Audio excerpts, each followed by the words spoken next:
The following program was provided by an independent producer solely responsible for its content. The opinions expressed do not necessarily represent the views of this station, its staff, board of directors, or underwriters. As a former New Hampshire state representative who marched with Dr. Martin Luther King in 1963, he currently serves on the New Hampshire Commission for Human Rights. He's a product of Birmingham, Alabama, where at one time he had to guess how many jelly beans were in a fruit jar just to be able to vote. We've come a long way, but we're not there yet. Together we will explore the visible laws, invisible laws, and the structures above and beneath our human surface that keep us reaching for the stars. It is his goal to work with you in putting Nashua back on top, to be voted the #1 city in the nation again. We are in a crisis situation, and that's what we're going to talk about. I'm Harvey Keye. Welcome to Nashua Strong.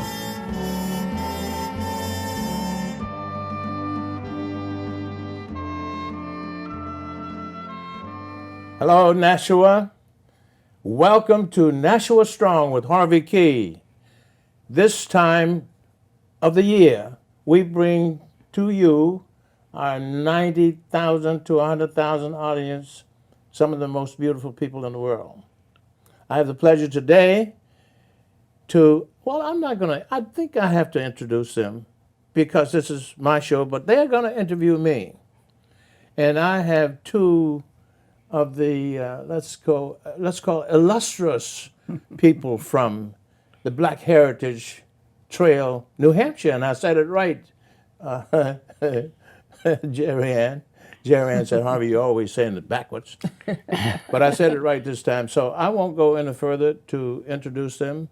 But these two young ladies are here to interview me. And I want to tell you this.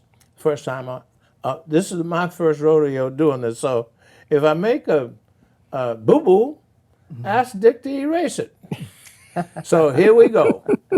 This is Barbara Ward and Jill Minot-Seabrook. Jill Seabrook, not associated with the atomic bomb up north. So here we go. Your show. Okay. Well, we wanted to ask you about your whole life. And so as we've listened to many of your interviews and learned a little bit about you. And so we wanted to know, you were born and raised in Birmingham, Alabama, is that Yes. right? Yeah. And will you tell us a little bit about what life was like when you were growing up? I mean, that was the Jim Crow era. What was it like growing up there as a child? Early life for 17 years was difficult, very hard, embarrassing and hurting. Hard to remember and not become angry. Mm-hmm. We lived on the railroad track. My family lived in a 2-room shack on the railroad track. And we were all fearful of the police. The police were brutal on everybody in our 2-block section called colored people. Mm-hmm. Well, that's where I lived, North Birmingham. And that was the rough side of Birmingham because we lived where the pipe shops were, where they made pipes and cement turtles. They're not turtles, they're tunnels that water passes through, huge things like that. So we lived about from here to that door, from the railroad tracks, about 8 of them. Mm-hmm. And my family, my mother and her sisters and brothers came from Uniontown, Alabama, near Selma, and near Mobile, down in the country. Mm-hmm. And as they became so unhappy and tired of being treated the way they were treated, they migrated one by one up to Birmingham. So one of the sisters migrated to Birmingham, got married, invited another sister up to Birmingham. So my mother had 9 sisters and 2 brothers. And they all, except 3 of them, remained, 3 of them remained in Uniontown, Alabama. The others moved up to Birmingham. And then from Birmingham, one uncle who was working in the coal mine, and they didn't treat him well, moved to Cleveland. And then one of the sisters moved to Cleveland. And one of the nephews moved to Cleveland. And I was born in 1932, which was the age of the Depression. So nobody had anything really much. I learned how to do a lot of things at age 6, 7, and 8. On the railroad, it's hard to imagine. Next to the railroad, we had a cow. Really? We had pigs. We had chickens. We had hogs. Hogs and pigs about the same. But I had to milk the cow. I didn't milk the cow. My mother milked the cow. I had to churn the milk. Now, we lived, let's say, from 29th Avenue to the railroad track was for colored folks. From 29th Avenue up to 50th Street was for white folks. So we never crossed the line except for when we had butter to sell. After I churned it, I could sell the butter to black folks and colored folks. Now, colored folks was operative word in Birmingham at that time. Black was not fashionable. Right. If you call somebody black, you might have a fight because black was ugly, nasty, ignorant, non-progressive. And that was tough. It still is tough because I still have scars mentally.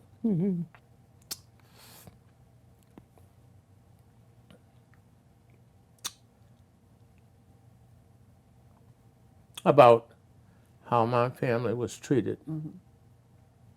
My uncles were beaten by the police. I could not shine shoes on the corner. I had a shoe shine box to shine shoes, and the police would come and tell me, boy, get this so-and-so off the street. When I come back, you better be off. I got a job with the Chicago Defender, selling newspapers, just trying to make ends meet with my mother and stepfather. And the police would come by and say, boy, get off the street. When I come back, you better be gone. Or they would whip you. I never got a whipping, but I saw them whip. Bull Connor was the chief of police. George Wallace was the governor. Bull Connor, and I don't know if other policemen had this kind of weapon, but he had a steel pipe wrapped in rubber. And he would beat. I saw them beat a young person of color about the head. His head swelled up like a balloon. Now, the reason they said he used this pipe wrapped in rubber is so that the pipe metal would crack the skin, but the foam or the rubber hose, I guess it was in a hose of some kind, would not crack the skin.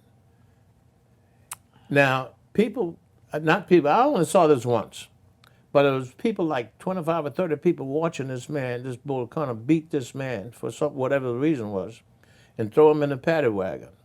His head would swollen up like this. But what that did, it put the fear, and everybody's watching, because Bull Connor was the chief of police, and segregation was the name of the game.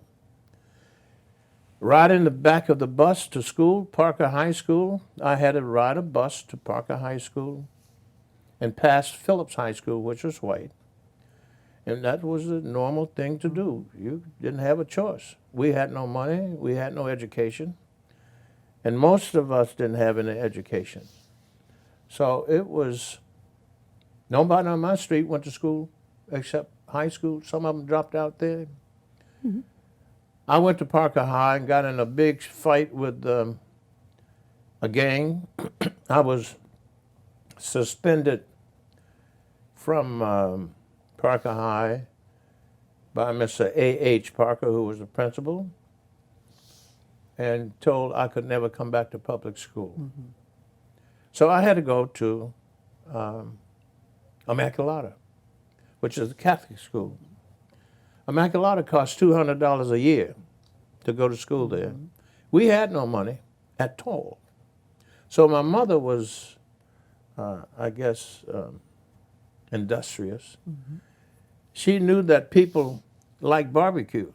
So she bought ribs on a little tub and some chicken wire, barbecued and sold barbecue sandwiches. My uncle from the Uniontown sent up peanuts and hams and potatoes and beans, and she would roast peanuts and sell them for 10 cents a bag. And I sold those peanuts to everybody who would buy them. In addition to that, I left the public school, went to Immaculata, and I must have been pretty well read. Now, how I learned to read, we had newspapers from the white community, and we used that to put on the walls of our house so that the wind wouldn't come in. And then we used cooking flour and water as paste to glue this paper to the wall. But lo and behold, that attracted big roaches. Oh, because the flowers. Yeah. So roaches would have a ball at night, and in the daytime they would leave. I got a chance to, in order to send me to school, to the Immaculata School, my mother began selling whiskey, moonshine, because hobos would come down the railroad from a Sippico pipe shop to Schlossberg to the brickyard and cement plant. They would hobo up and down this thing. And we lived there. So my mother came up with this idea, I don't know, and she said, well, because they would lay out on the side of the bank, and we had collard greens and lima beans, I call them butter beans, cornbread, well-fed, every day. But she would always say, Harvey, take those guys some of this stuff. I never understood that. I understood later on that giving and serving was one of Martin Luther King's mantras. But she would always, these guys would be landed just drunk. She said, take them some food. Didn't charge them anything. And I didn't understand that. I understand it now. But she said, now, she never said this to me, they must like liquor or whiskey. So she started selling whiskey. As I grew older, I had to go to Sayreton and Lewisburg, where they made moonshine, that's like the country, and bring it back to our house and pour it up and sell it to the guys for 50 cents a shot. Well, we got to get $200 from someplace. Yeah. At any rate, I graduated from Immaculata High School with honors and won a scholarship to Johnson C. Smith University. And that was part of my growing up. Oh, I was a shoeshine boy at the Honeymoon Barbershop in North Birmingham on 29th Avenue and 30th Street. Never shined any shoes for white people, only colored folks, because this was the place they could come in to get a haircut in a beauty parlor upstairs and drink liquor in the back and get a shoe shine. Now, where were they going on the shoes? They had no country clubs that accept them. On our street, well, let's say from the street where the black businesses, colored businesses were from 30th Street up to 32nd Street. And there was a Honeymoon Barbershop. There was an Italian restaurant that we had to go to the back door to get the food. We could order it. Well, we couldn't even order it in the front door. We just had to come to the back door and order sandwiches where they had the Coke bottles and trash. But anyway, we survived. But I shined shoes and sold whiskey. And what else did I do?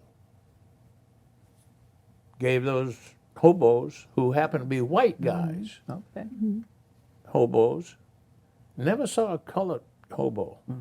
All these guys were either going from Birmingham, Alabama to Tennessee or someplace, wherever the train was going, they were on it.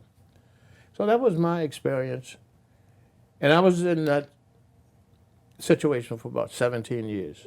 When I left Birmingham to go to school on a train, it was 600 miles from Birmingham, my mother fainted because she couldn't see me go. And that was, I guess, 1950. And I went to Johnson C. Smith, graduated, and then I was inducted to the U.S. Army because I was deferred. I was served in the Korean Army. Went to stationed in Germany for 2 years. But before we get there to Germany, I'd be interested to know whether did you have any siblings? I had a brother. Yeah. Older or younger? He was 2 years older. 2.5. Okay. And I'm curious as to, I'm glad you expanded upon your education that was there. And I'm really curious to see what difference did you see from going from the public school that you were suspended from to going to the Immaculata High School? Well, I left the public school in the 10th grade, and they accepted me in the 10th grade, so I was 2 years, 9th and 10th, part of the 10th, and then the 10th, 11th, and 12th at Immaculata. The classes were smaller. The instructors were nuns who were white people, and the father was a white person. We had a couple of lay teachers, and one, maybe three. Oscar Catlin, who was our football coach, came from Morehouse and later became assistant basketball coach at University of Alabama. So the classes were small and intense. Were they all black or were they mixed? No, they were all black, all colored. All colored schools. Yeah. Okay, all students. And that was the same thing, I'm assuming for the Parker School that you went to also? The schools public were school definitely was, segregated. all definitely, colored. Right, yeah. It was segregation today, tomorrow, and forever. And they didn't play games with that. And if you did anything wrong, they could arrest you or beat you, and nothing would be done about it. In the school? In public, Anyways. No, And anywhere, but anywhere, yeah. white rule. Right. So what were friendships like during that time growing up? Fantastic. Yeah. All of my friends at that time were colored guys and girls, ladies and gentlemen. I think what happened once I got into the trouble, I was arrested at age 14 for assault and battery with attempt to murder, a gang fight. Was that the one at the high school? That's the high school. That's why they put me out, Okay. because they labeled me as the gang leader and whatever. But they put me out of school, and my probation was to go to a Presbyterian church. So the doctor, who was a colored doctor in our community, way up on 32nd Street, he serviced the colored community, was Dr. Macklin, R.B. Macklin, who was the president of the NAACP. And when Thurgood Marshall would come to town because of bombings, I was his chauffeur at that time. And we did that at night so that we wouldn't get shot or beaten or so whatever. But my friendship with the community was always wonderful. Every time you met someone, hey, how are you? Good morning. How you doing? And that was an uplift, I think, to all of the people in that situation. There were no highfalutin jobs coming out of where everybody who lived in those from 24th Avenue to maybe, well, avenues go from 16th, which is Reciprocal, up to 30th Avenue, which is North Birmingham. So we lived in between here. From 22nd, 23rd, 24th, all white. From 30th, 29th Avenue, and I think nothing behind it, all white. The colored folks lived in maybe from 24th Street to 22nd Street on 29th Avenue and to the railroad tracks. That was our community in North Birmingham. Collegeville was another colored community northeast of where we lived. It was all colored again. And why they call it Collegeville, I do not know, because nobody up there that I know went to college. And the white people had a knack of calling colored people doctors and reverends, and because I think it was to insult them. Most of the people that I knew who were adults worked in a coal mine.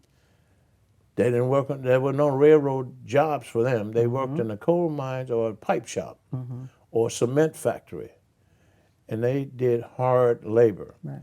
And the white people would refer to them, hi, doctor, hey, reverend. That, to me, at this time, was an insult. At that time, I don't know what to call it. But it was that kind of lack of understanding or knowing what they meant. And now I call it white supremacy. Yeah. But knowing what they meant as a child, not necessarily as an adult. I didn't know what they meant. Right. I did not You know to didn't call as a somebody child. reverend. I thought Right. it was okay. Right, as a child Yeah. growing up Yeah. in that neighborhood, right. I guess, so, you just talked about your black community, or the community that you lived in, all college and so forth.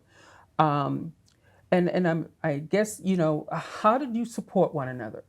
I would think in order to make it, some people might fall on hard times and stuff, but how was that camaraderie All of developed? us were on hard times. There was sharing. We had some collard greens or some butter beans or some lime, whatever. We shared with everybody. Right. And the people down the street, sister, do you have this? Do you need this? And they sit out on the front porches in the summertime and share all kinds of stories and share food. And everybody was like cousins or sisters and brothers. It was that kind of embraceable you. So I didn't feel any different. Right. I felt great. So people looked out for you, whether it was your mom or Absolutely. your dad or whoever. Yeah. If you got into trouble with Miss So-and-so who saw you somewhere, your mom was going to hear about it. Miss Bishop, who was 100 years old, said, Harvey, I'm going to tell your mama. Or the lady down the street would say, get a switch. Boy, I'll whip you. Get whatever I was doing. Right. But that was a kind and respect. And if you got home and Miss Bishop told my mama that I did something, I get another whipping. Yeah. So it was that kind of community that we grew up in, and I don't know who else could survive, but you had to. Yeah. You had no defense. We were just little guys and girls, and growing up the way we had to grow up. So I'm a little confused though. At the age of 14, you did talk about when you got into trouble at the high school. Yeah. And you were kicked out. Did you remain in town, or were you sent to Ohio at that time? No, I stayed at home. Okay. My probation was to go to church with Dr. Macklin. Okay. Yeah, you Dr. said to- Macklin was a member of the Presbyterian Church. Church. Okay. Yeah. And Dr. Baker, who was associated with Johnson C. Smith, was a minister. Okay. Oh, so Gotcha. doctor. So they put me together with people who were going upward and better. Sure. So that was my break. Yeah. And that's another community Yes. effort, What an eye opener. Right. Yeah. So how did you get to Ohio?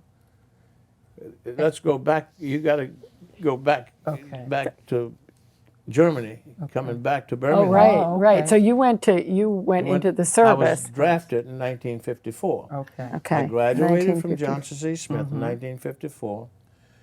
Drafted to the Korean War. I wear my hat with pride. Yeah. And I Saw that. as much problem as this country may have, I love this country more than any country. Sure. And I wear this because I love this country. Right. So, coming back from the war, I went downtown Birmingham to vote because I now heard that they could vote. And the registrar said to me, if you want to vote, you can count the number of beads in this jar, and I'll let you vote. Now, I just got back from Germany. I had my uniform on. I'm dressed as a soldier. And I said to him, I won't say to you what I said to him, but it wasn't nice at all. And he said, I'll shoot you, and you'll be dead, and nothing will happen. Having been here, I turned around and walked away.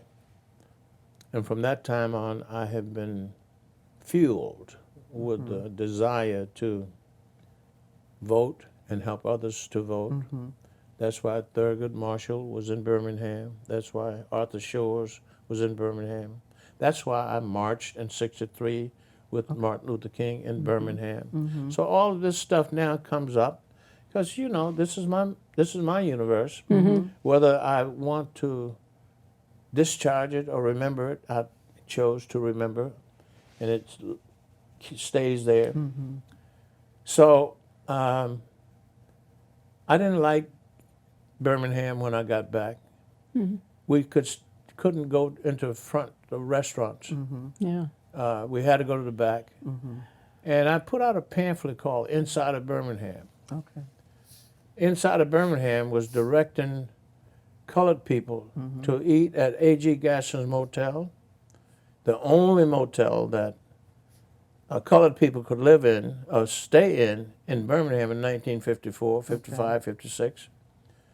Tutwiler Hotel was off duty, Holiday Inn didn't accept.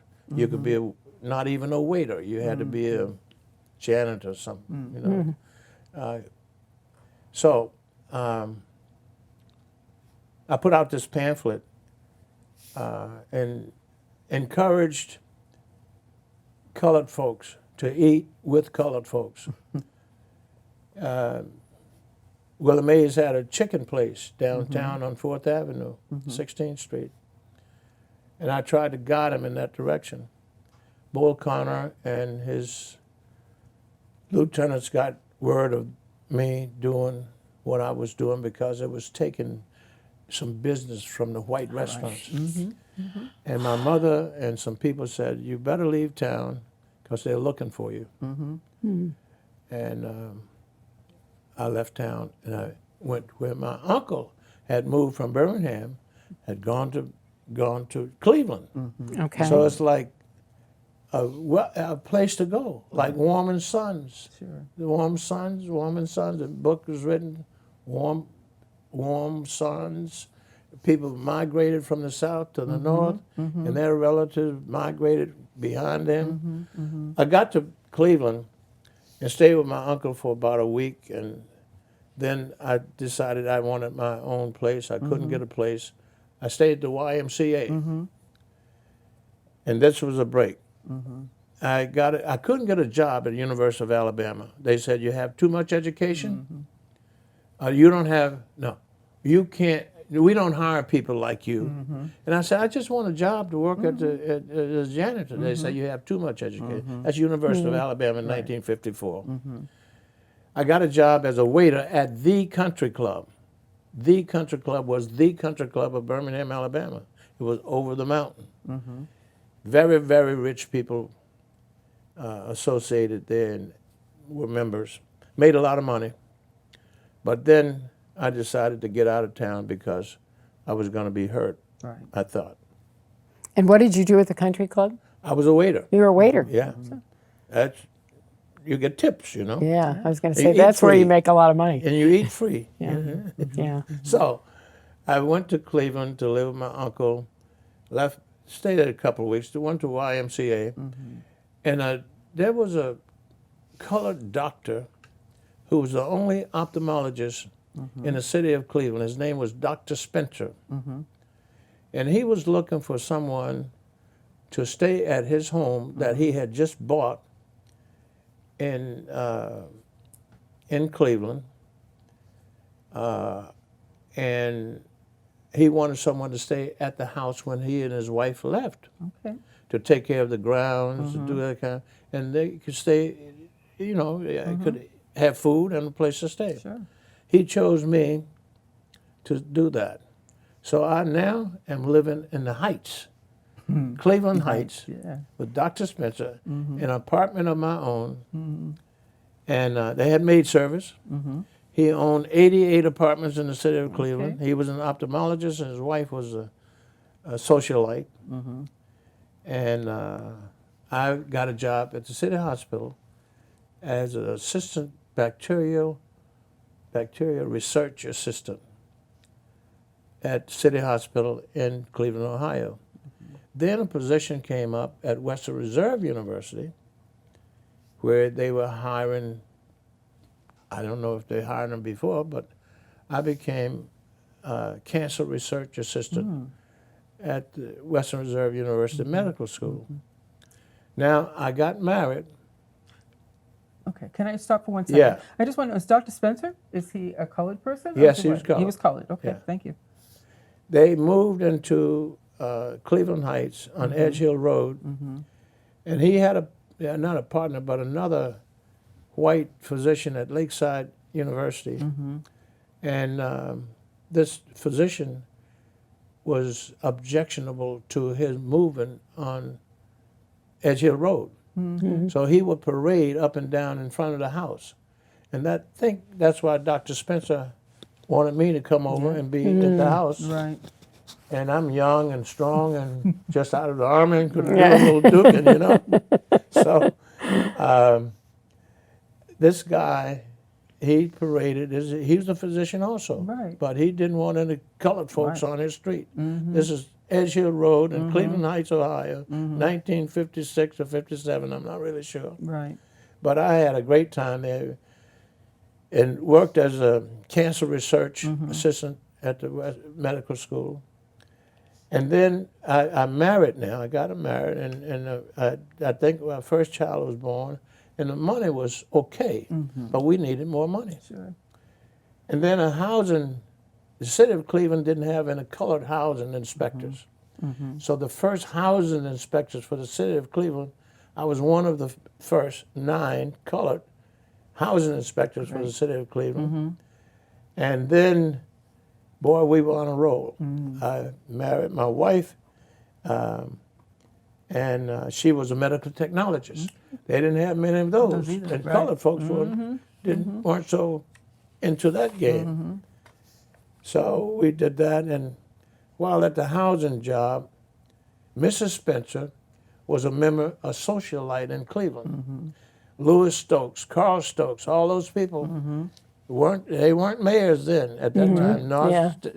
I think Louis Stokes was a state rep. No, he was a representative from Cleveland in Washington. All right. Colgate Palmolive Company was looking for their first colored outside salesman, and Mrs. Spencer says, Harvey can do that. I did that. I stayed with Colgate for 12 years. We had a couple kids in Cleveland. And then Colgate moved me to upstate New York. I was making a marketing speech in Phoenix, Arizona for Colgate. And a fella in the audience said to me, Harvey, I'd like to hire you. I said, you can't hire me. He said, why? I said, because I'm going to be with Colgate for the rest of my life. He said, really? I said, yeah. So after that, I went back to North Tonawanda, New York. Now I'm with Colgate. I'm looking for a person to hire as a salesperson because I'd gotten to be a manager. Okay.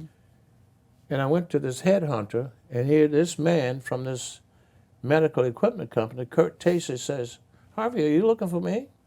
We're looking for people to hire. I said, no, Kurt. He said, Harvey, no long talk. If you come with Gaymar Industries, I'll pay you twice as much as you're making with Colgate plus a rolling commission. I said, Kurt, I got to go talk to my wife. He said, how long will it take? I said, about an hour. Yeah. I went down Niagara Falls Boulevard. I had a martini and a chicken wing. And I came back to Kurt. I said, Kurt, she said, yeah. It's great. I got twice the salary and told my wife we were going to Nassau. Yes. That's what she thought. That's how we got to Nashua. And she said, this is no Nashua. This is far from Nashua. I thought we were going someplace warm. Yeah, I did. But the people in the community at North Tonawanda say, if you're going up, let's say up New England, go to Nashua. And I thought they said Nassau. At any rate, that's how I got here. Yeah. So is that why did they say Nashua, do you think? Because some of the people in North Tonawanda had lived in Nashua before. They thought it was a nice community. So they said, Harvey, if you're going up New England, go to Nashua, New Hampshire. I said, okay. I told my wife when I got home, I said, we're going to Nassau. She said, really? Twice the salary? So that was funny. So that sort of explains how you got here. Yeah. Because we wondered why you picked Nashua. You know? Right. And we found it wonderful. We were going to stay in Boston, but Louise Hicks was standing out shouting, no black folk are going to go to school with me in Boston. This is South Boston when we were coming by. They were parading. I think this was in 1970s, early 70s. Yep. And my wife says, nope, we're not going to stay here. So we traveled north to Nashua. And she is the genius of choosing schools for our kids. Great. Got to pay it. Right. So a couple of questions I have going back, though. The fact that you were drafted and you were in the Korean War. My question is, any experience of discrimination there? I didn't notice any. Okay.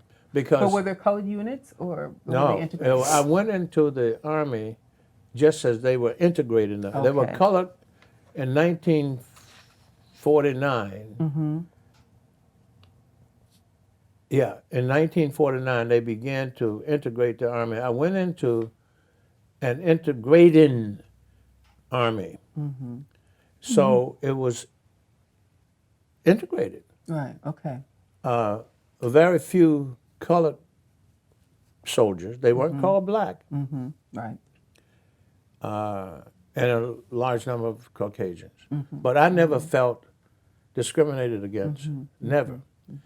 Now, let me go back a little bit. When I was a little guy, my mother said to me that you have hands like a doctor. Because our doctor was Dr. Macklin. And she wanted me to feel that I had self-worth, feel something. And this has lasted me Sure.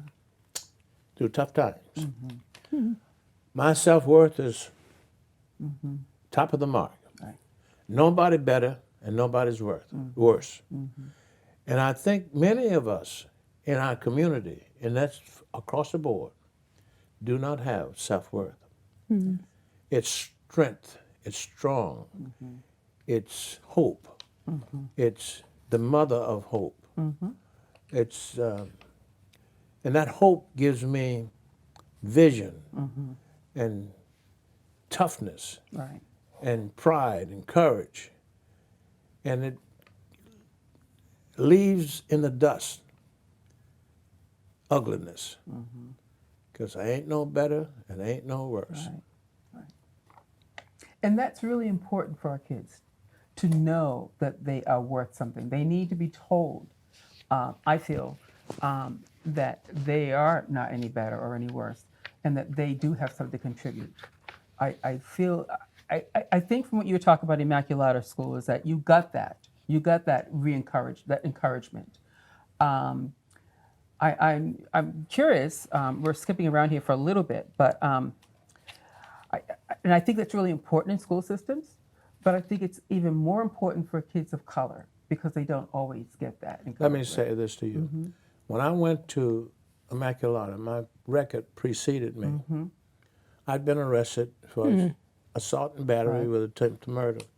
Sister Mary Honora was her name. She happened to be a Caucasian. I don't like white. I don't like black. Okay. She's a Caucasian nun. And she took me by the hand. She said, Harvey, if you want to become somebody, stick with me.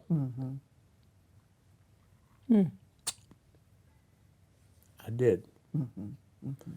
I may not be somebody, but I ain't nobody. Yeah. Right. I am, to me, somebody. Sure.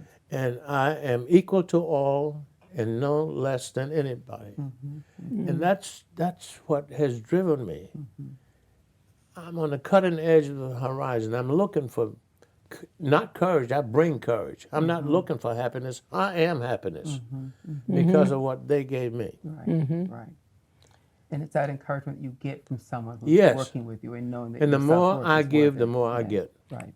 I'm stronger than maple syrup. Right. And then, and then you are encouraging others too, Yes. all the time. That's When I what's so important. meet with young people, I speak with young people, I try to bring hope, vision. You are somebody, but you have to believe, you have to think that you are. You have to believe it.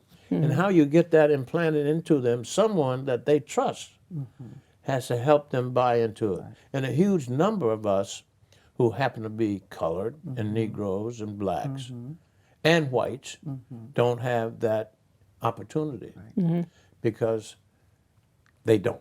Now, there are a whole lot of reasons why. There's a whole lot of people tell you a whole lot of different stories. But for me, I got it from my mother. She says, if they can do it, so can you. And that's strength for me. Yeah. Now, everyone, you can say that to 35,000 other people, and they don't get it the same way. Right. You know, and I know there's 7 billion people on Earth. And if we hold up the finger and say 7 billion people look at it, you get 7 billion different answers. And that's okay, because that's their right. That's their universe who decides what the finger looks like. And there are no duplicates.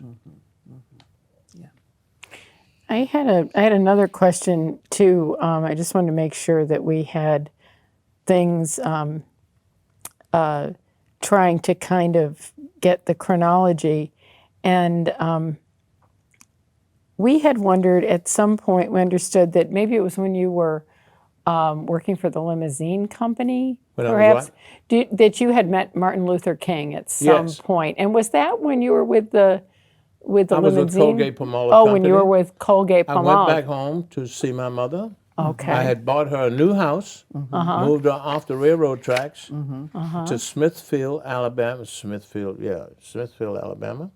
It's Birmingham, but it's Smithfield. It's a upper class. And bought her a brand new house with the money that I got saved from the Army. And I went back to Cleveland with my family. But then on this particular time, I had went to visit my mother. And Martin Luther King was coming to Birmingham. So I told my wife and my mother I was going to take my son, Mark, down and march. So I put my son, Mark Damon Key, on my shoulders and got in the march and marched behind Martin Luther King. Okay. Yeah. Okay. But before that, did you meet him at the limousine area when suppose he came to town? No. Oh, okay. No. All right. I didn't meet him. I met him when I got out of the Army at Smith and Gaston, Right.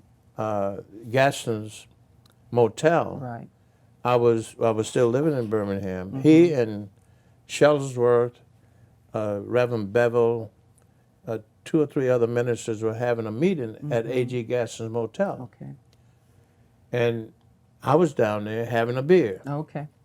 And when he came through, well, he was just Martin Luther King. But when a hole was blown in the side of the wall, me and a couple other guys had guns. Right. We were going to go after them and shoot somebody. Sure. And Martin Luther King says, hey, that's not the way you do it. Here's how you handle that. He didn't say those exact words. Sure. But we stayed there until 1 o'clock in the morning talking to Martin Luther King and Reverend Shuttlesworth and Bevel. And that's when I put the gun away, never picked it up again. And So when was that? That was in 1957, I think. 57, 58, I'm not really sure. So you just talked to us about when you were in Birmingham after you bought your mom's house and you took your son down to the march that Martin Luther King was having. How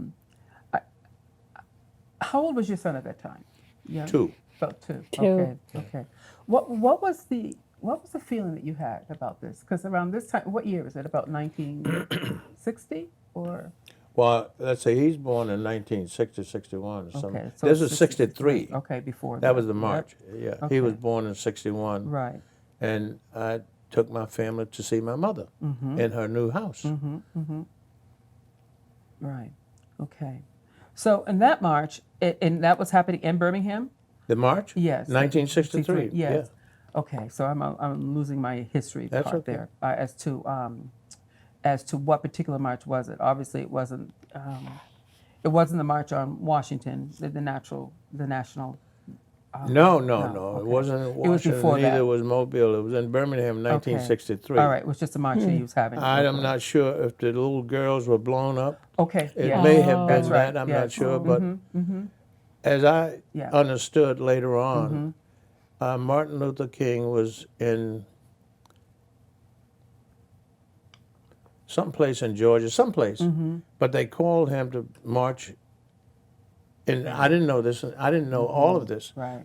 I was in Birmingham when I heard that he was going to march. And I joined them. I didn't go to Birmingham to march. Right. I was in Birmingham and joined the march.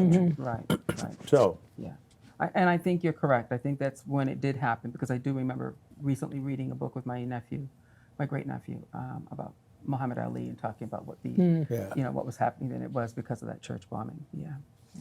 Okay. So bringing you back to New England, you decided to live in New Hampshire, and I do remember at that time Louisa Hicks. I was just entering college in Boston.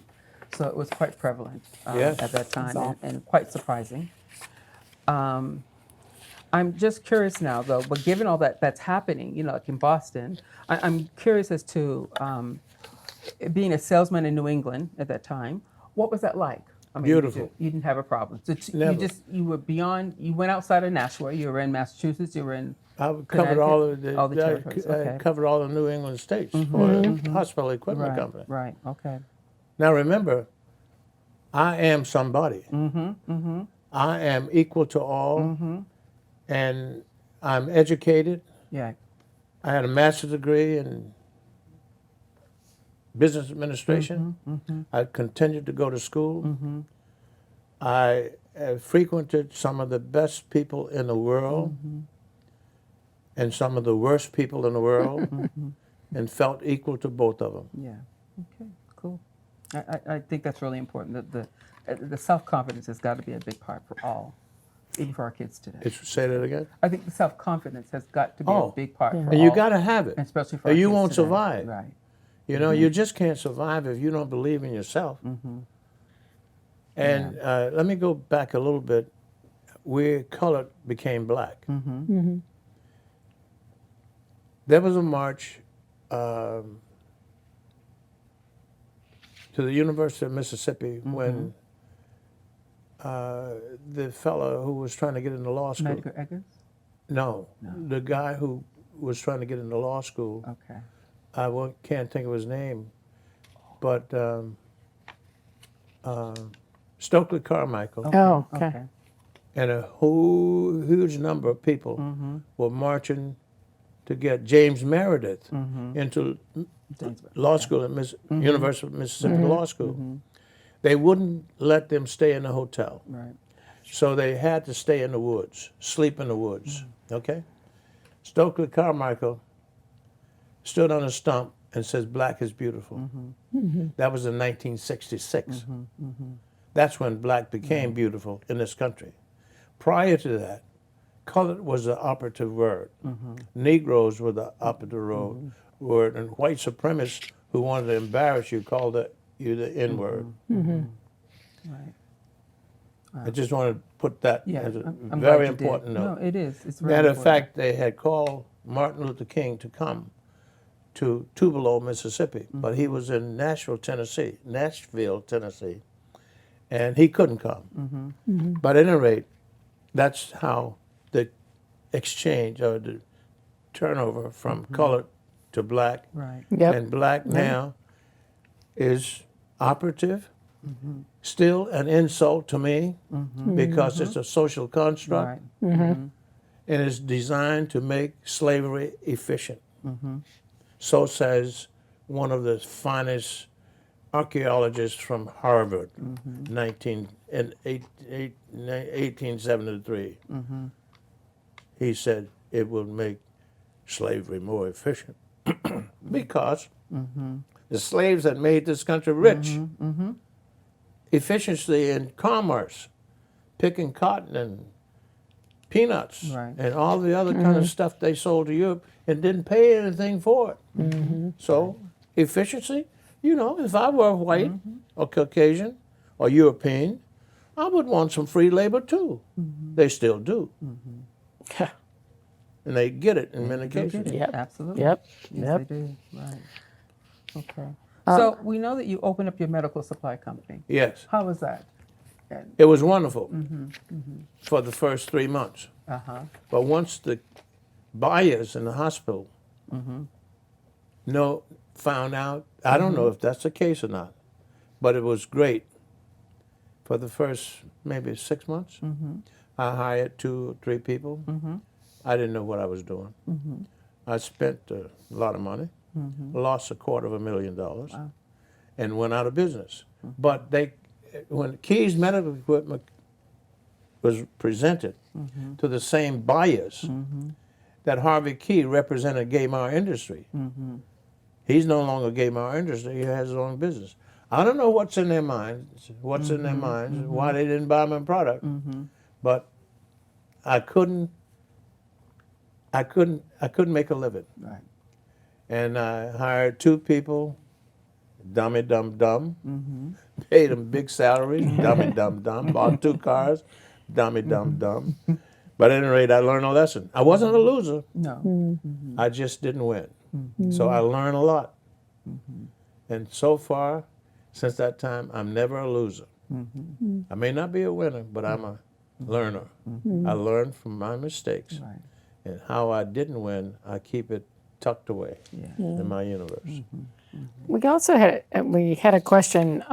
You're wondering, when you moved to Nashua, were all of your kids born yes. when you got here? Yeah. You had 4 kids? I have 3 kids. 3 kids? 3 children? And they went to the schools here in Nashua. How was that for them? Did they ever have You know, any we problems? moved so many times with Colgate. To me, I thought it was a strength that they had to deal with differences, whether it be race, creed, or color, sex. But we moved, I got promoted a few times because I thought I was pretty good.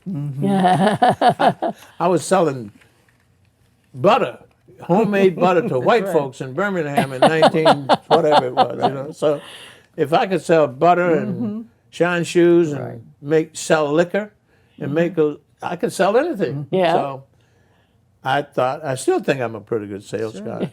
So what was your question? Oh, we were asking about your kids and how did they find things I in thought Nashua? my kids had built the fabric that they need. They had the tools that needed to become successful and happy because they had to deal with whatever differences they met. And we didn't have to go to school and say, oh, you call them this name. We never had to do that because my kids were from my wife, which is a strong woman, and me, I'm a strong guy. We are somebody. We are not less than anybody. We are strong as anybody, and we're upward and better all the time. So the little ridiculous stuff about you black and you white, we didn't deal with that. We just went past that. We pierced ceilings. We opened doors. We shook hands and moved forward. We do that today. We do that today. But in relationship to your child, I did read that your daughter, I read an article about her in the newspaper or something. Who's that? Your daughter, Jada. Jada, yeah. Yeah. And she mentioned she went to the National Public Schools, but she reported that she felt she was always having to prove herself academically. She did. You know, and I wanted to know, did you feel that way too? And how did you counsel her on how to deal with it? I didn't. My wife did. Okay, well, I did. family-wise, Yeah, yeah. how did you as a family help her deal with it? I continued to go to school and continued to excel in community affairs and got involved in whatever was going on and always going upward and better. I don't know if she got that from me or my wife, perhaps mostly from my wife, because my wife was a medical technologist, so any medical technologist, wherever we moved, she could get a job like that. Right. Oh, yeah. That's a need. And the first job she got in Nashua was at Matthew Thornton Medical Center, a block from our house. So she was with the girls and the boy when they left in the morning to go to school, to be dressed and all, and she was home when they came home. So she was nurturing and growing up and building strength and opportunity. So you don't know if she had any key words or any examples to say to her? How did she counsel her or how to deal with it? No, Don't I know think that my way. wife is one of the most intelligent persons I've ever met. And her ideal, I guess maybe, is to move forward with perseverance, uplift, womanhood, manhood, and that overcomes little, black and white stuff. This supersedes all of that ridiculous. It does, and excuse me for being personal because I've had very similar experience. And it's one thing someone saying to you to persevere. It's another thing within yourself. Do you know what I'm saying? I think, and I'm wondering if you thought your daughter had something within herself to try to work towards persevering. That strength and that continuity of knowing that you can do this, it's going to be okay, and we've got your back. My daughters and son know that from us. So they got, because we didn't stop. We don't stop now. Obviously not. No, we don't stop. It doesn't matter. Your color doesn't speak to me. Your mouth and your mind speaks to me. I could either accept it or reject it. This is my universe. I will either allow it and it will come in, or I will tolerate it, it will come in. If I don't allow it, I keep it out. If I don't tolerate it, you can stay where you stay. Doesn't matter. Has your daughter ever talked to you about it personally, about those years and what the feelings were like? They have had some bumps, I think, in the road. My daughter, the little girl, Jada, was at St. Paul's school for 25 years, and she became a vice rector. Now she is the vice president of Southern New Hampshire University, Diversity and Inclusion. My oldest daughter is Kendra Nicodem. She's married to an entrepreneur who is, let's say, well fixed in America. My son is a graduate of Verizon, so am I. Well fixed in America. America is about upward and better and money. Color means something to some of those people who allow it to be a problem. If you don't allow it, it won't be. You cut through that like a hot knife in butter. But there's got to, again, I'm just asking, have they ever been able to just sit down and talk to you about what those days were like? Yeah, so we've had those. We have a conference call every Sunday. Oh, nice. We Zoom Yeah. and we speak to each other for an hour and a half or something like that. And it's called Jada's Family Huddle. Oh, nice. And we do that every Sunday. Right. We touch base because they're having babies and they're having whatever they're having. And they wrote me in and I enjoyed the heck out of it. Right. They don't let me talk a lot, but that's okay. It is marvelous, really. So they do. And they've had some points that they need to iron out. And I think they've ironed it out between them and their mother. The mother's a strong, strong woman. And she doesn't take a punch. without punching back. In a different way, maybe. But we don't play the race game. We don't play that. Right, and I'm not asking whether you play. I guess even with a punch, you feel it. There's something that you feel even with a punch, and I was just curious as to whether, and I'll get off this bandwagon, but I'm just really curious as to whether they were able to express to you now as adults what their feelings were like.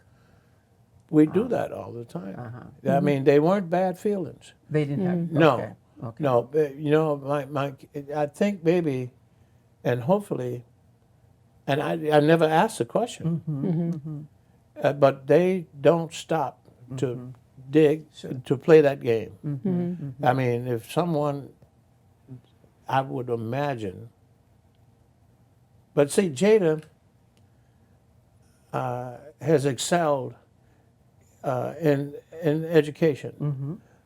She is Columbia graduate, and she's doing something else and something else, and she's another master's in something else. And Kendra has finished her master's in psychology. My son has finished his master's. Is and they're all educated, and they rise above the ugliness of humanity, because there's a huge amount you can get involved in. And I think they may have gotten part of that from me. I just, as Michelle Obama says, when they go low, I go high. But there's no limit to high. Right. And there's no limit to low. They can keep going low, I'll just keep going high. But we don't collide because we're not on the same plane. I don't allow myself to get on the same plane with them who want to be racist or white supremacists or whatever it is. I'm not going to dig a hole for myself by fighting with them on that level. It's useless. It's useless. The universal intelligence doesn't allow me to do that. I have sort of you mentioned that one of the things that you did is by example with your kids. It was so important to be really active in the community. And, Yes. And you must have had to travel a lot in your job. What sorts of things did you become active in, or did you wait until you retired? Or? No. I've been a member of the NAACP since age 14. I've been involved in politics as long as I've been breathing in one way or another. I got to become a state rep in Nashua, New Hampshire. I got to become a human rights commissioner, which I serve now as in the governor, Sununu, Governor Shaheen, Governor Hassan. I have approached and worked for them in different capacities. I am a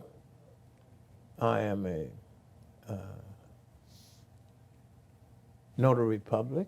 I'm a justice of the peace. Okay. I'm involved. And I try to bring young people into the fold every chance I get, because everything in this country is political. And if they get involved in the basics, in the basement, doing stuff that you don't get paid for, but learn how you are controlled. And you're controlled by the taxes you pay and the people who get elected. Get involved and rise above all the ugliness. So, and learn about your history. You got to know your history. And you can appreciate it or not appreciate it, but you don't have to hoot about it, but use it to magnify your future, to enhance your community. Embrace everything. That takes a lot.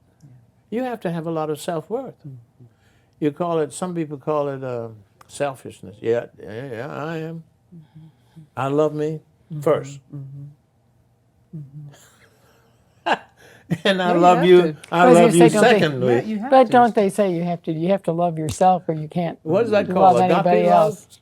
love? Agape is love your species. I love everybody until I don't have to love them. And that's beautiful. I'm on top of the world. I'm 99% happy all of the time. I want to allow you or Dick or anybody else to make me unhappy. I don't allow it. So how did you tell your children about your background? I mean, About your experiences? my son was with me. He worked for the same company. Okay. Yeah, and we did things together. So from that time, I can imagine him on your shoulders marching Yeah, right yeah. up to working together. Yeah. So we also want to know about your political career and why we understand that you decided, what made you decide? I'll just ask you, what made you decide to run for office? Well, I couldn't run for office in Birmingham. Well, I mean in I Nashua. got to Nashua, and we settled here. My wife found the best schools for the kids, and the state rep thing open was available, and somebody says, "I bet you $50 you won't run." I said, "You want to raise it? You want to make it 100?" They said, "Yeah." Bet 100. I ran and won by 7 votes. 7 votes. The person told me Great. was Donna Lozo, who is a former mayor of this city, and she was my neighbor. And she says, "Harvey, you're going to lose by a landslide." I said, "Really?" And she's a lovely lady. And we get along fine. She said, "But you can't win." I said, "Okay." I won by 7. Why did she think that? Why I did didn't you ask her. think- Okay. Okay. I didn't ask her. I hear But you. I put on my platform for older folks, for children, kindergarten, and stuff that I know that existed in communities across the country that we needed. Right. I won by 7 votes, and then I made the speech at the House for Martin Luther King's birthday to become a holiday in this city, in this state. I won by a landslide. And then my wife and my daughter wanted us to move to Bermuda for some reason. I retired then, but we went down there and spent some time because they were making money in high grass. How do you say that? We went to Bermuda and stayed a time. We come back and we bought a house in Concord. And every time we bought a house, we sold it for a very nice profit.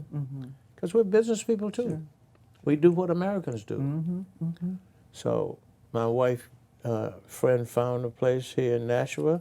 We liked it, and we said, well, if we sold this one for that much, we can buy this one for that. So we came back to Nashua about 10 years ago, 12 years ago. Oh, I didn't. But I love Nashua. I have a button. Just had a meeting with the mayor yesterday. And I'm the vice president of an ice cream company, Oh, okay. Sub-Zero Ice Cream, Sub-Zero. internationally known.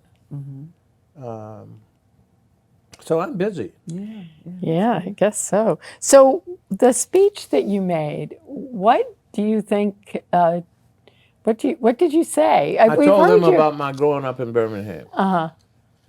The people that need credit for the Martin Luther King Day are the people who preceded me 25 years before, who were at the State House saying the same thing.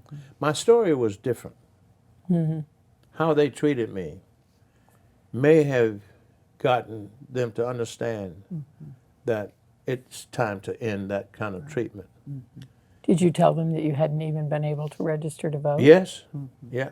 My speech is in the State House, printed someplace in archives. Yeah. Oh, yeah. They keep. But oh, yeah, I told them the story of my growing up, and I guess it touched the consciousness of some of the people who were in the State House at that time, who had been stuck in yesterday's ugliness. And sometimes they just need to be eyes need to be open. You need to tell them. And we're all human beings. yeah. And we don't know where we came from, don't know where we're going, but we are here as human beings. So I think if we try to sell that rather than I'm a black, I'm a colored, I'm a Hispanic, I'm Mexican, I'm Irish, I'm Swedish, I'm Italian, I'm Greek. Yeah, you're still a human being. You got all the parts that everybody else has, there's 7 billion of them. Your color is just different. And the color doesn't speak to me. It doesn't mean nothing. So I'm on a different tear. I'm on a different, not from everybody, but there's a few of us, I think, in this country, and hopefully more will come around to understand that humanity is at stake, our humanity. In this country, democracy is at stake. In the world, humanity is at stake. At the fires, climate change. You can't tell me if it keeps melting that we can survive. You can't tell me if it keeps burning we could survive. You can't tell me that you could keep doing what you're doing to the earth and the wind, that we can survive as human beings. And if we keep this ugliness up, we won't be here, in my opinion. Now, I don't. Who knows? Nobody knows. The magnificent intelligence of the universe controls all of that. No man can sit up and punch buttons and say this is that and other.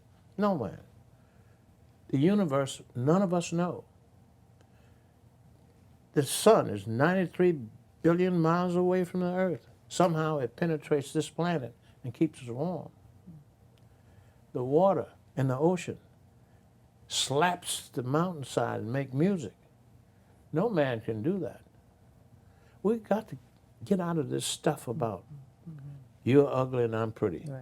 You're white and I'm black. It don't mean nothing. If you stay there, you're gonna die. I think you're not gonna be here. We need to, in my opinion, elevate knowledge, communications, education. We used to be #1 in the world, reading, writing, and arithmetic. Today, out of 200 plus countries, we're number 49 of 50 or more. And we have a tendency today to get it and go. You don't mean much, you don't mean much, you don't mean much, let's get it and go. I don't know, I don't have answers for everybody. I have answers for me. And I think each individual has to have answers for themselves. I think we're doing a fantastic job in New Hampshire with the diversity.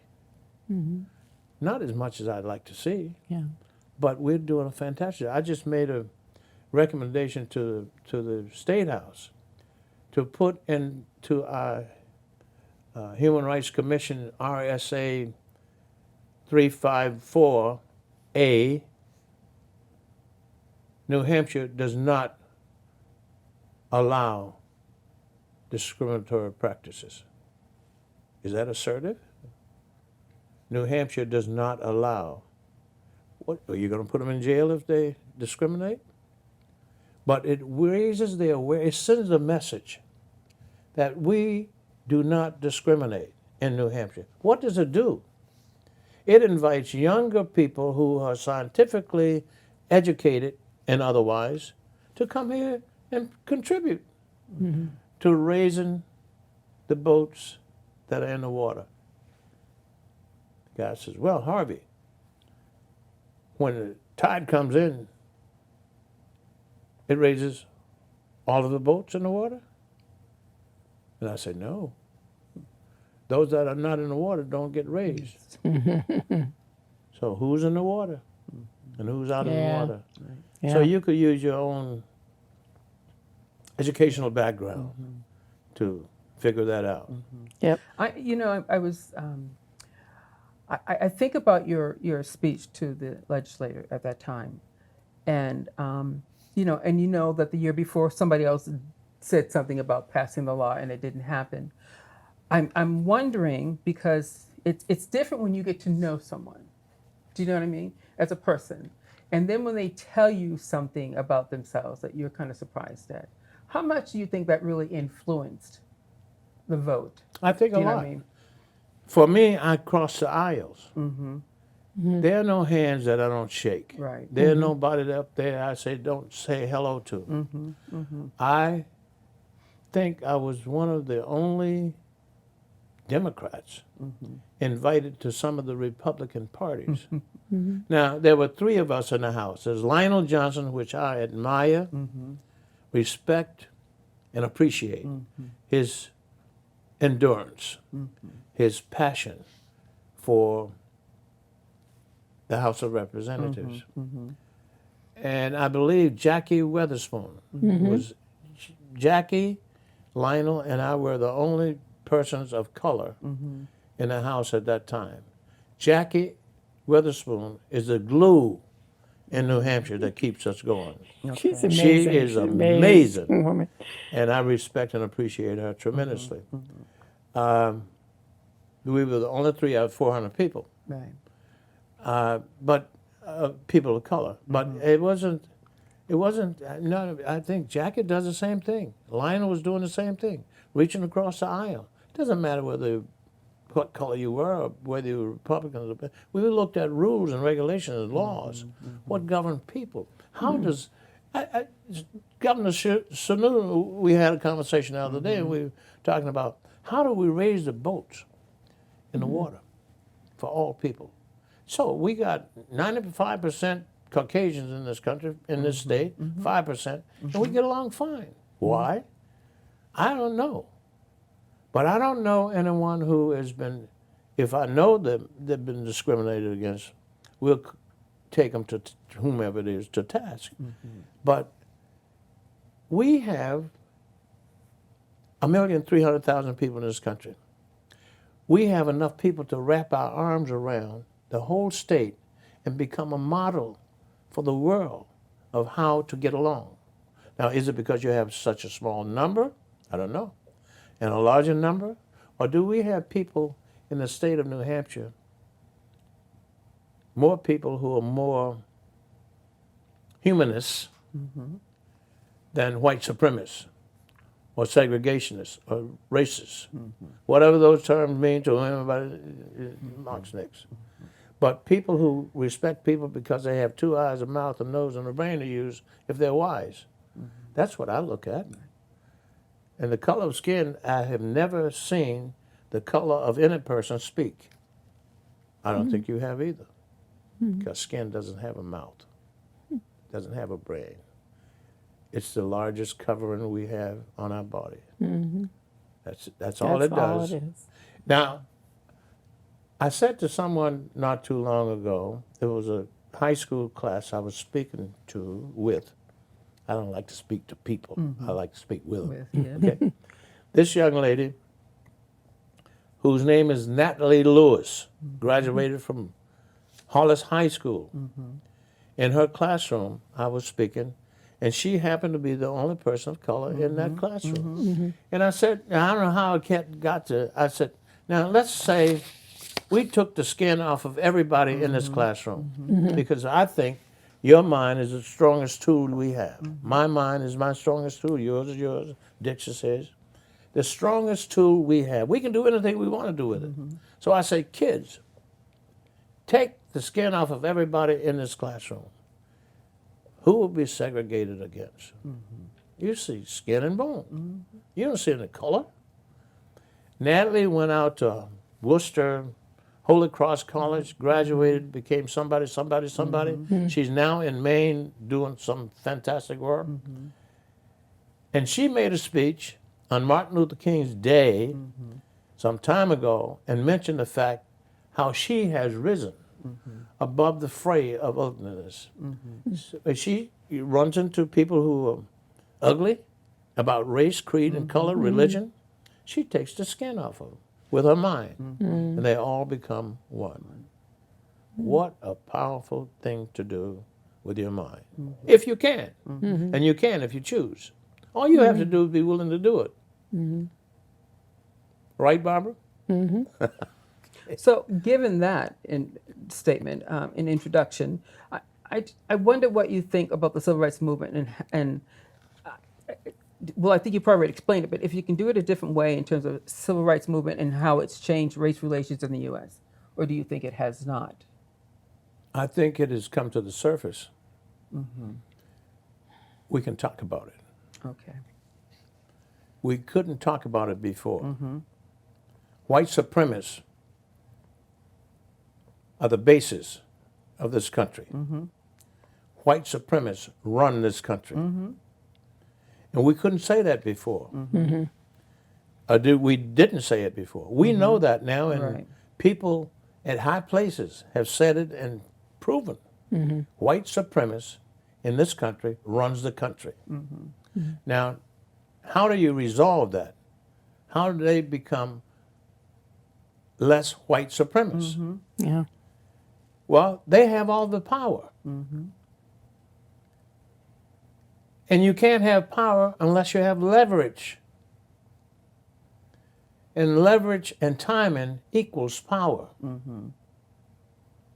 So they have the power, whomever they may be. If they were a different color, they would be supremacists. Let's call them colored supremacists, black supremacists, brown supremacists. Whomever the color is, they have the power. They are in charge because they control everything. How do you undo it? I wish I knew. I wouldn't be here. I think we're on the edge of destroying what has been our democracy. That's We're on the a scary slippery part. slope. And once we become a one-party country, like some of the other dictators, we won't be able to sit here at our choice. We'll sit here because somebody told us to sit here. We won't be able to go to the supermarket when we choose. You won't be able to get your hair done when you want to, in my opinion. I don't know. But other countries, I've traveled 20 different countries. This is the best country in the world to live in from my point of view. We just need to help it remain and get better. Go higher and get better. Go higher and get better. And we can do it. And we can do it with this. And we have to embrace all differences. If there are no differences, there's no growth. So how do we start? You say Yeah, we can do it. So then how do we start? You start with you. You start with you. Start with Dick, Dan, the guys who help us produce this great show. We start with each individual. We encourage and embrace differences. We encourage and embrace differences. Because once you embrace differences, you will try to understand the differences, or try to understand them and then embrace them. But you got to understand differences is what make this country beautiful. I think. But you I know, believe. what you're talking about too is that one of the things that's getting so hard is people not talking anymore. You know, people being separated, and especially, you know, the political differences, what's causing this shaking of our democracy right now. That's so scary. We have to keep talking. Yeah, we have to. And we have to keep embracing differences. We can't dismiss you because of your color of your skin, or the length of your hair, or the size of your feet. We have to embrace differences as a human race. The ascent of man has stopped ascending. We are not ascending as I think we can ascend, because we don't embrace differences. We, in this country, in some cases, look at differences that we looked at 50 years ago. It has changed. And we have to change the way we look at things. Let me say it to you this way. Change the way you look at things, and the things you look at will change with action. Change the way you look at things, and the things you look at will change if you take action. Stop looking at me as a colored man or a black man or a brown man.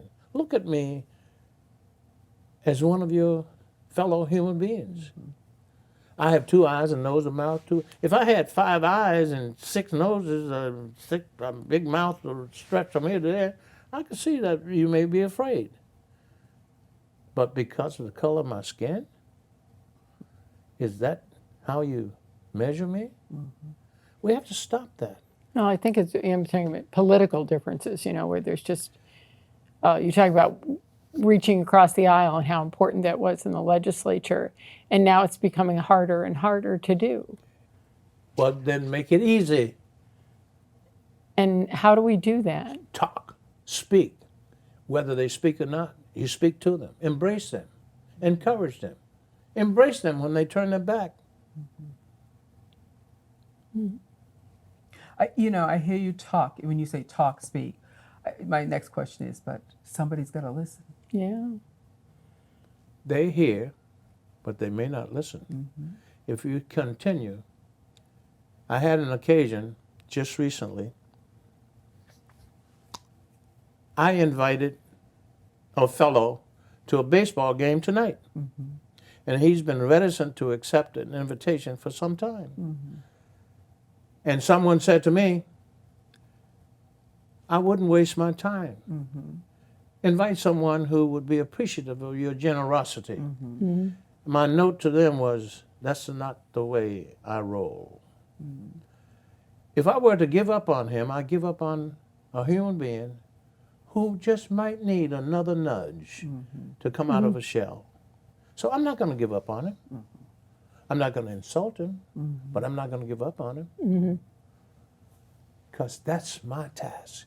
That's in here for me to help him get out of his dullness or whatever it is to come out to a game. Because every other time he's been invited, he has a problem with some my eye hurt. I have congestive heart failure. I don't know, you name it, but he already had it, and I invited him for next Tuesday. I'm going to have.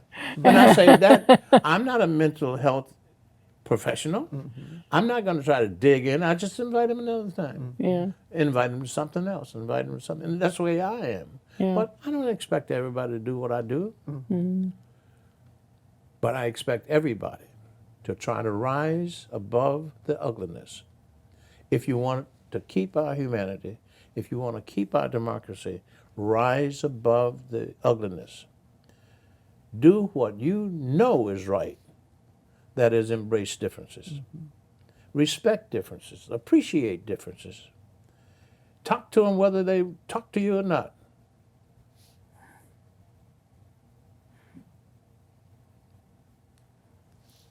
That's what my mother told me to do. That's what your mother told you? Yeah, and had an experience with really bringing somebody out of their shell, because my let's mother go back said, to just the keep railroad talking tracks. to her. Just keep talking, and finally she'll understand that you mean it and you want to be her friend. Let's go to the railroad tracks. So many people said to my mother, why are you giving those white folks food? I don't know what she said, but she never ever stopped me. Yeah. I would take them collard greens and cornbread. They lapped it up, and they got on a train and rode off. You know who is the you know who's the, how do I want to say? You know who is the beneficiary of that act? Me. Martin Luther King says, and I practice it as often as I can, I serve and I give as much as I can with deep humility, with extreme humility, and ask for no returns. You know what I get back? Tons of happiness. For Dick Gagnon here, I bring happiness to Dick Gagnon. I bring happiness to Access Nashua, New Hampshire. I bring happiness to Governor Sununu. I bring happiness to the mayor. I bring happiness to the children in the community who get 3 meals a week or no meals on the weekend. I bring happiness because I make contact to bring people together. Why? Because my mother said, take those guys some food. They got no money. But if they want some liquor, we'll sell them that. So, she's an American. No problem selling. Yeah, okay. Right. So, all of that is so me. And I'm really proud of the struggle that I came through because that's the foundation that made me. Today. Yeah. If I hadn't gone to jail and fought in a gang and, I'm a tough guy, and I wouldn't be here. I'm appreciative. Thank the universal intelligence for letting me stay in this puzzle. Because that's what it is. Yeah. Interesting. It's a real pleasure. I could just listen all day. You're just everything you have to say. I want to write down, and I'm so glad that we have it recorded because you just. It's my honor to have you guys interview me, and I was told, don't ask any questions, Harvey. And I haven't. I didn't think maybe I. Well, this is a difference for your viewers. They're I've never getting done to- this before. I hope I getting did to- okay. You did fine. You did. You really did. Yeah. And I am very much encouraged Thank you. by you. And, I was always taught to, the things that I do in life, I don't do it for myself, but I do it for the person who stands behind me.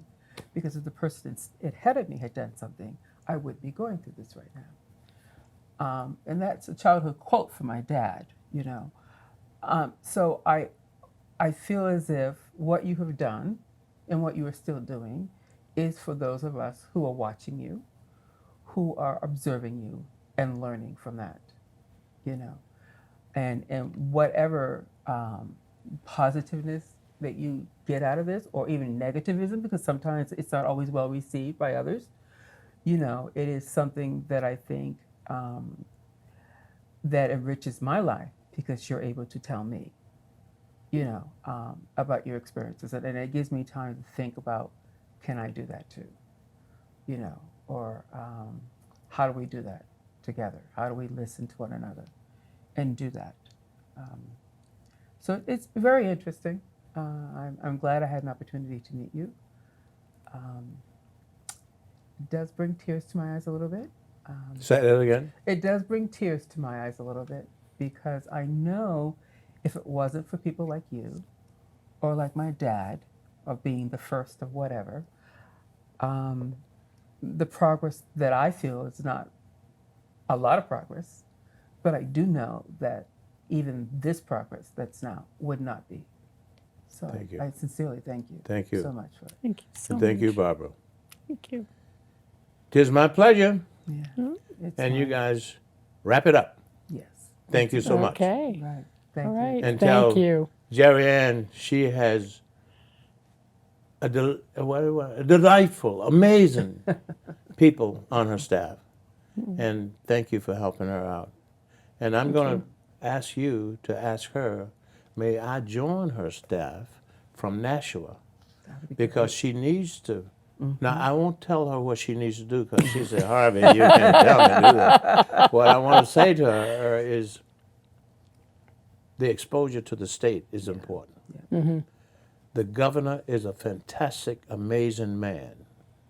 He's honest, has a huge amount of integrity, and some people don't think so. But I don't. He may have.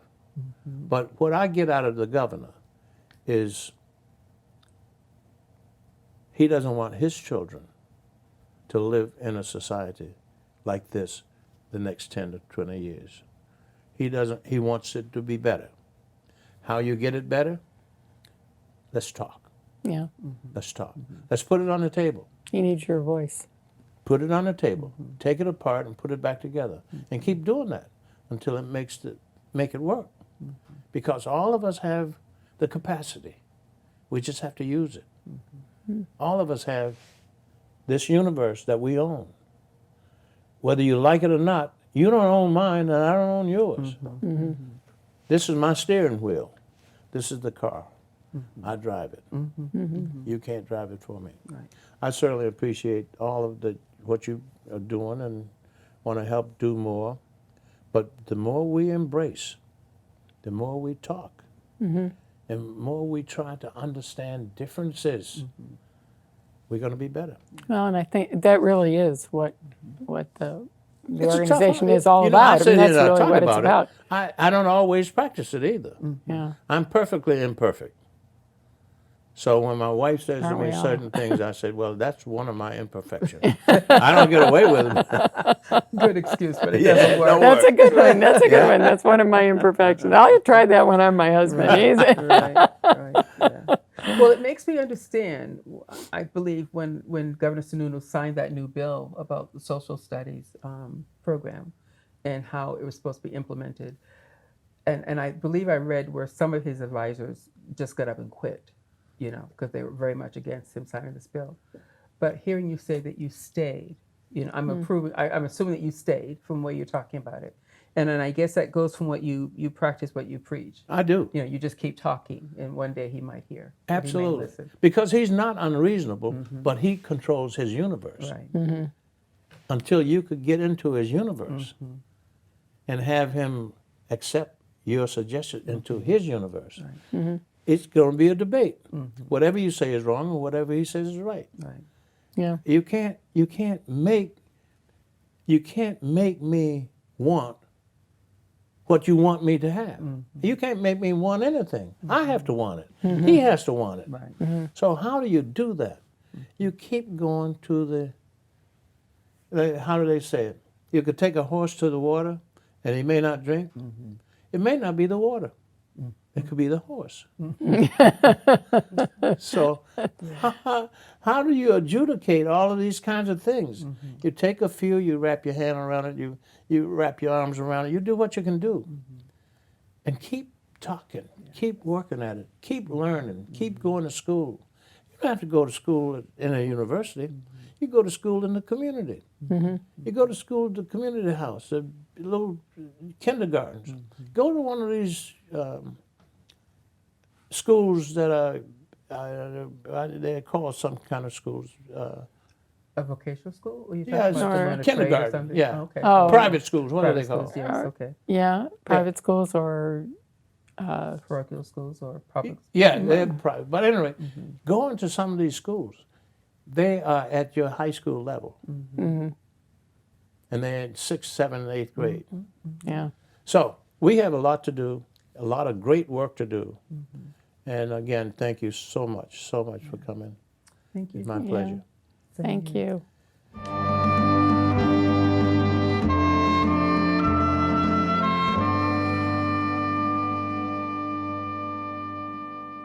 The preceding program was provided by an independent producer solely responsible for its content. The opinions expressed do not necessarily represent the views of this station, its staff, board of directors, or underwriters.